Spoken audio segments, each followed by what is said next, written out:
we like to joke that my dad was eating our farmhouse cheddar one day, and while he was drinking a glass of wine, he dropped a piece of cheese in it, and that's how Purple Moon got created. Um, that's not the complete story, but my dad always wanted. He loves wine. Um, he enjoys a really good red wine, and so he wanted us to somehow impart a wine flavor into our cheese. So the first way that he made Purple Moon was he actually poured some wine into our Tupperware, put a piece of our cheese into it, took it out the next day, and it was really good. So we went to one of our local wineries here in the valley of Central Valley of California, and we asked them if they could make a specific blend for us where we could get that really dark purple wine color, but that the taste wasn't so powerful that you couldn't taste the cheese. So this cheese, we just love the color. When you go into a cheese shop, you don't see a whole lot of purple, so it's very unique. You put this on a cheese board and everyone's going to ask, oh, what's that purple cheese? So it's a good conversation starter, and it actually has quite a few applications in the kitchen as well.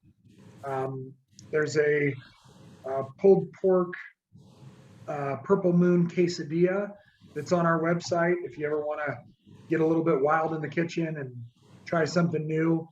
There's a lot of applications that you can use a wine cheese for, and we're really happy with it, and we hope that you enjoy it as well. So how did it get its, I understand the purple part, but where did the moon come from? So that was, my dad's the one that came up with the name Purple Moon.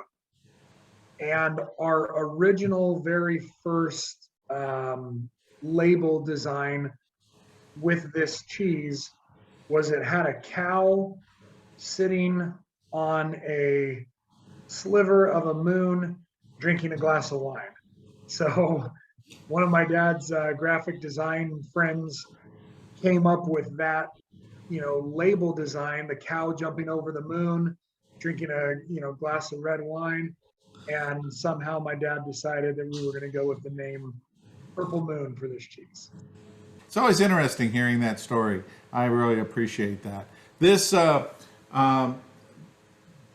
I'm a big fan of red wine as well, and this has a great balance to it. One of the things that you can taste, and I think that when you talk about wine, you get that grapeness in it, but this doesn't have the grapeness. This has the richness that you get from a wine, and I think that was probably the direction that your dad was looking at, was trying to come up with that beautiful balance of that red wine.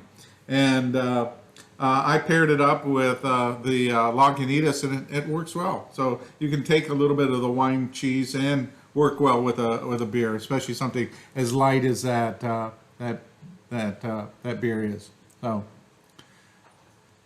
So thank you so much for bringing this great spread of cheeses and taking the time to talk about the difference in each of your cheeses. I always enjoy being able to have some time with you and kind of reminisce, and also at the same time let everybody know the depth of cheeses that you have and the quality that you have and the history. So it's really cool. And I'm glad to hear that your dad's still hanging around, keeping eyes on everything.